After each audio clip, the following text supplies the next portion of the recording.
Capital TV Bihar के special show रूबरू में और मैं हूं आपके साथ आत्मजा। पूरे देश में लोकसभा का चुनाव हो रहा है।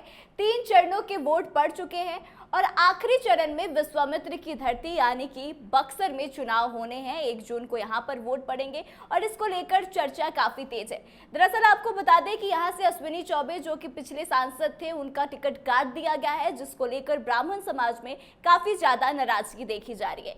वहीं इस बार के चुनाव की बात करें तो यहाँ से भाजपा ने मिथिलेश तिवारी को टिकट दिया है। वहीं राजद की तरफ से सुधाकर सिंह चुनावी मैदान में है और सबसे खास बात तो यह है कि यहाँ से 2 कैंडिडेट जो है निर्दलीय भी चुनाव लड़ रहे हैं, जो कि दोनों पार्टी वाले नेताओं के लिए, जो भी उम्मीदवार है उनके लिए मुश्किलें खड़ी कर सकते हैं, जिनमें कि आनंद मिश्रा है जो कि आईपीएस अधिकारी है और साथ ही साथ ददन यादव का नाम भी सामने है।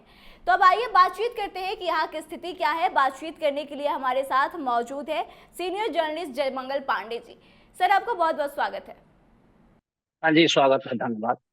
सर, क्या लगता है 2 पार्टियों में, जैसे कि भाजपा की तरफ से मिथिलेश तिवारी को चुनावी मैदान में उतारा जा रहा है, इनको लेकर के वहां के लोगों में काफी नाराजगी देखने को मिल रही है। लोग कह रहे हैं कि मिथिलेश तिवारी बाहरी हैं। क्या लगता है, क्या स्थिति है? हाँ, बात सही है। मिथिलेश तिवारी गोपालगंज के रहने वाले हैं और उनको बक्सर में टिकट दे दिया गया अश्विनी कुमार चौबे का टिकट काट करके। तो यहाँ के लोगों में बेशक नाराजगी है और विशेष बात यह है कि मिथिलेश तिवारी को लेकर भाजपा कार्यकर्ताओं में भी कोई उत्साह नहीं है। इसके अलावा जो प्रत्याशी हैं, आरजेडी के सुधाकर सिंह हैं या जो निर्दलीय ददन पहलवान एक चुनौती दे रहे हैं, ये लोग बाहरी बनाम स्थानीय का मुद्दा बना रहे हैं और जनता को नाराजगी तो है ही, क्योंकि मिथिलेश तिवारी के प्रति लोगों का कहना है कि ये यहाँ के क्षेत्र की समस्या से, इतिहास से, भूगोल से बिल्कुल अनजान। ऐसे तिवारी का कहना है कि अश्विनी चौबे के कार्यकाल में वे यहाँ के प्रभारी रहे हैं और यहाँ की समस्याओं से वो खूबी जानकार हैं, लेकिन आम लोगों का विश्वास नहीं हो रहा है। ये तो बात सही है कि उनके समक्ष अभी पहचान का संकट है। सर, तो क्या भाजपा की मजबूरी रही होगी कि अश्विनी चौबे जैसे बड़े नेता का टिकट काटकर मिथिलेश तिवारी को टिकट दिया गया? ऐसा है कि कुछ लोग, बीजेपी के ही कुछ लोग अश्विनी चौबे का विरोध कर रहे थे, लेकिन भाजपा के राजनीतिक हलकों में अभी चर्चा है कि उसके संगठन के प्रभारी होकर मिथिलेश तिवारी ही उसकी ड्राइविंग कर रहे थे। सवाल यह है कि यदि वो प्रभारी थे तो उन्होंने सारे जो लोग चौबे जी के प्रति नाराज थे वो शांत क्यों नहीं कराए। एक दूसरा ये भी चर्चा है कि पार्टी द्वारा कुछ सर्वे कराया गया था, इसके लेकर चौबे के प्रति थोड़ी लोगों में नाराजगी थी और यह भी एक कारण बताया जा रहा है पार्टी की तरफ से कि सर्वे भी एक कारण है और चौबे के प्रति कुछ नाराजगी भी है और पार्टी कार्यकर्ताओं की भी नाराजगी है। इसीलिए चौबे को टिकट काट देने की संभावना व्यक्त की जा रही है। तो सर, ऐसे में तो अब मिथिलेश तिवारी के प्रति भी भाजपा के कार्यकर्ताओं में नाराजगी है, वहां के स्थानीय लोगों में भी नाराजगी है। तो क्या लगता है, सुधाकर सिंह से आगे निकल पाएंगे? देखिए, अभी बेशक ये चुनाव जो है बीजेपी के लिए भी चुनौती बन गया है और राजद के लिए भी, इसलिए कि एक आईपीएस अधिकारी है आनंद मिश्रा, वे यहाँ से चुनाव लड़ना चाहते थे लेकिन पार्टी ने उन्हें टिकट नहीं दिया और आनंद मिश्रा नामांकन भी दाखिल कर दिए हैं।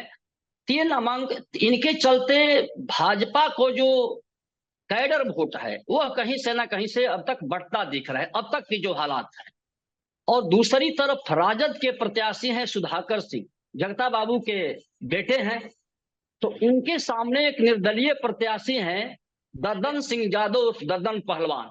ददन पहलवान पहले भी यहाँ लोकसभा का चुनाव लड़ चुके हैं और उनका भी क्षेत्र में अपना कुछ प्रभाव है। तो दोनों निर्दलीय लोग जो है, दोनों के लिए एक चुनौती जरूर बन गए हैं। सर, तो जो आनंद मिश्रा जो है वो तो भाजपा के ही नेता है, तो क्या लगता है अगर उनको लोग वोट करेंगे तो इससे नुकसान किसको होगा, सुधाकर सिंह को या फिर मिथिलेश तिवारी को? देखिए, नुकसान दोनों को होने जा रहा है। अब कितना वोट बढ़ता है इस पर निर्भर करता है। बेशक आनंद मिश्रा बीजेपी के लिए चुनौती है तो ददन पहलवान आरजेडी के लिए चुनौती बने हुए हैं। और दोनों अपने दमखम के साथ चुनाव मैदान में डटे हुए हैं, दोनों लोग नामांकन भी कर दिए हैं। तो दोनों लोगों के सामने ये चुनौती है। इसके चलते जो दोनों का आधार मत है, उन आधार मतों में अब तक विभाजन होते दिख रहा है।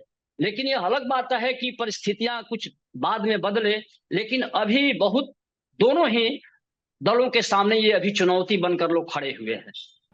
क्या लगता है सर, मुकाबला जो है सुधाकर सिंह और मिथिलेश तिवारी के बीच होगा, या फिर यहाँ भी कोई तीसरा प्रत्याशी, जैसे कि दो निर्दलीय खड़े हुए हैं, उनमें से भी कोई आ सकता है मुकाबले में? टक्कर किसके बीच होगी? देखिए, सबके दावे अपने अपने हैं।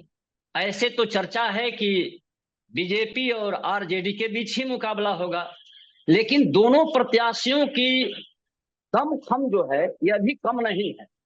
लोग जो भी उदासीन है, भाजपा के प्रति भी लोगों में कोई उत्साह नहीं है, और राजद प्रत्याशी के प्रति भी लोगों के अंदर उत्साह नहीं है। तो ये लोग भी अपने आप को लड़ाई में लाने के लिए जी तोड़ मेहनत कर रहे हैं। तो ये दोनों के सामने चुनौती है। अब भविष्य में अभी तो चुनाव का यहाँ लंबा समय है, 1 जून को चुनाव होने वाला है, लेकिन अपनी अपनी तरफ से लोग ताकत आजमा रहे हैं, लेकिन तत्काल में तो पेच फंसा हुआ है। सर, जो अश्विनी चौबे का टिकट काटा गया, इससे ब्राह्मण समाज में काफी नाराजगी देखने को मिल रही है। तो वो जो तबका है एक ब्राह्मण समाज का, वो किसको वोट करेगा? क्या वो मिथिलेश तिवारी को वोट करेगा या फिर सुधाकर सिंह को वोट करेगा? नहीं नहीं, ब्राह्मण समाज का वोट तो अब तक बीजेपी को मिलता रहा है ना। लेकिन चूंकि अश्विनी चौबे का टिकट काटने के कारण भी कुछ लोगों की नाराजगी है, इससे इनकार नहीं किया जा सकता। और आनंद मिश्रा आईपीएस अधिकारी है, तो इनके साथ भी लोगों की सहानुभूति है। लोगों का यह तर्क है कि मैं आईएएस और आईपीएस जैसे सेवा से त्याग पत्र देकर ये चुनाव मैदान में आए हैं, तो इनकी जो छवि है, जो इनका प्रभाव है, इनका जो काम करने का तौर तरीका है, लोगों को काफी पसंद आ रहा है। और दूसरी बात यह है, आनंद मिश्रा के प्रति लोगों के आकर्षण का एक, हमने कई लोगों से बात किया तो उन लोगों का कहना है कि लोग बगल के आरा के सांसद आरके सिंह का उदाहरण देते हैं, और आरके सिंह का चेहरा आनंद मिश्रा में देख रहे हैं कि जिस तरह से आरके सिंह ने आरा के लिए कार्य किया है, वैसी तरह से कार्य करने में आनंद मिश्रा भी सफल होंगे। लोगों का ऐसा अनुमान है अब तक। तो क्या यह माना जाए कि आनंद मिश्रा बीजेपी का खेल यहाँ पर बिगाड़ देंगे, मिथिलेश तिवारी के लिए मुश्किलें खड़ी करेंगे? बेशक मुश्किल बनकर खड़े हुए हैं अभी तक, इसे इनकार नहीं किया जा सकता। अब आगे की परिस्थितियां क्या होगी कहा नहीं जा सकता। वर्तमान स्थिति में तो आनंद मिश्रा कहीं से उनसे कमजोर नजर नहीं आ रहे हैं, और दोनों के बीच दोनों काफी कठिन परिश्रम कर रहे हैं, जनता के समक्ष दौड़ करके अपने अपने दावे कर रहे हैं। और आनंद मिश्रा एक और बात कह रहे हैं, मोदी जी को अपना आइडियल, मोदी जी के सिद्धांत को, उनकी नीतियों को वो बता रहे हैं कि मैं उनकी नीतियों को पसंद करता हूं, तो उनकी भी दुहाई दे रहे हैं। और किसी पर व्यक्तिगत आरोप से वो बच रहे हैं, लेकिन उनका तर्क और जो है वो जनता को जरूर पसंद आ रहा है। इसलिए मिथिलेश तिवारी के सामने चुनौती जरूर है।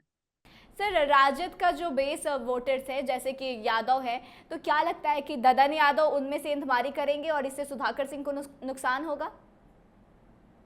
ददन यादव पहले भी लोकसभा का चुनाव लड़ चुके हैं। जगता बाबू के समय भी चुनाव लड़े थे, और उस समय भी दोनों के बीच वोट का अंतर काफी कम था, है ना। लेकिन ददन यादव का दावा है कि आज भी सारे लोग हमारे साथ हैं, और ददन यादव एक जातीय मुद्दे को उघार करके वोट को बंटवाने की कोशिश कर रहे हैं। उनका तो ये भी कहना है कि सीधे कहते हैं कि राजपूत समाज के लोग वोट नहीं देते हैं हमारे वर्ग के लोगों को पंचायत के चुनाव में, तो इसलिए यादव वर्ग जो है उनको वोट नहीं देगा, और उन पर तरह तरह के, जगता बाबू हो या सुधाकर सिंह हो, इन पर तरह तरह के आरोप लगा करके अपनी दावेदारी जता रहे हैं। तो दोनों तरफ से भी कंटा, इससे इनकार नहीं किया जा सकता कि वोट बैंक को बंटवा नहीं सकते हैं, अभी भी वो लगे हुए हैं। सर, तो दोनों जो पार्टियों के प्रत्याशी हैं, इनके लिए तो काफी ज्यादा विरोध देखने को मिल रहा है, तो फिर चीजें जो है थोड़ी क्लियर नहीं हो पा रही है कि आखिर मुकाबला किन के बीच होगा फिर। क्या दोनों निर्दलीय के बीच हो जाए? मुकाबले में तो ये लोग दोनों हैं। इसी बीच एक बहुजन समाज पार्टी के अनिल कुमार भी हैं, उनकी भी दावेदारी है और उनका भी बीजेपी बीएसपी का भी एक वोट बैंक रहा है। पहले भी पार्टी यहाँ चुनाव लड़ती रही है तो उसके भी कुछ आधार वोट है।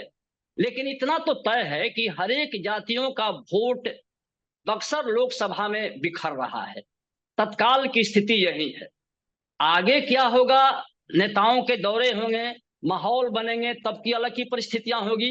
लेकिन अभी इतना तय है कि वोट जो है सभी जातियों के बिखर रहे हैं। ब्राह्मणों में भी नाराजगी है और राजपूत वर्ग जो है एक मुश्त वोट कभी आरजेडी को नहीं मिलेगा, पहले भी नहीं मिलता रहा है। राजपूत मतदाता बहुत अधिक राजद के समर्थन में जाएंगे। तत्काल अभी स्थिति नहीं है। हाँ, एक बात और है, जो आईपीएस अधिकारी आनंद मिश्रा है उनके साथ महाराजा डुमराव जो है समर्थन में आ गए। वो उनका खुलकर समर्थन कर रहे हैं, कार्यालय के उद्घाटन से लेके नॉमिनेशन में तक गए हैं, तो उनका भी समर्थन मिल रहा है। विशेषकर नया पीढ़ी उनके साथ उनसे ज्यादा आकर्षित प्रभावित है। सर, जानकारी देने के लिए बहुत बहुत शुक्रिया। तो देखिए, हम बक्सर लोकसभा सीट के बारे में बातचीत कर रहे थे और आपको बता दें कि अभी की यहाँ की जो स्थिति है वो उतनी साफ नहीं हुई है। लेकिन एक बात तो साफ है कि जो दो निर्दलीय उम्मीदवार खड़े हुए हैं, चाहे वो आनंद मिश्रा हो या फिर ललन यादव, वो कहीं ना कहीं पार्टी वाले उम्मीदवारों पर भारी पड़ रहे हैं और कहीं ना कहीं उनका वोट काटने की भी कोशिश में जुटे हैं और वोट काटेंगे भी। अगर आनंद मिश्रा की बात करें तो आपको बता दें कि इनको लेकर के लोगों के मन में काफी ज्यादा आकर्षण देखने को मिल रहा है, वहीं कुछ लोगों का समर्थन भी मिल रहा है और लोग ऐसा मान रहे हैं कि आरके सिंह ने जैसे आरा में खुद को एस्टैब्लिश किया है, वैसे यह इस सीट पर यानी कि बक्सर में खुद को कर सकते हैं। वहीं दूसरी तरफ अश्विनी चौबे की टिकट कटने से जो ब्राह्मण समाज है उसमें कहीं ना कहीं गुस्सा है और वो तबका जो एक है वो आनंद मिश्रा को अपना आइडियल मान रहा है और उनको वोट देने की बातें कर रहा है। अब ऐसे में देखना यह होगा कि जैसे जैसे चुनाव करीब आता है, नेताओं की रैलियां होती हैं, लोगों को संबोधित किया जाता है, उसके बाद से बक्सर के लोगों की क्या मूड बनती है, लोग किसको वोट देने के बारे में बातें कर रहे हैं, यह तो आने वाला वक्त बताएगा। लेकिन अभी की जो स्थिति है उससे यह साफ साबित होता है कि निर्दलीय उम्मीदवारों के खड़े हो जाने से जो दल वाले प्रत्याशी हैं उनकी मुश्किलें बढ़ रही हैं। तो आपको क्या लगता है इस सीट को लेकर? आप कमेंट करके अपनी राय जरूर बताएं। वीडियो अच्छी लगी हो तो शेयर करें और आगे के तमाम अपडेट्स के लिए बने रहे हमारे साथ। देखते रहे कैपिटल टीवी बिहार। धन्यवाद।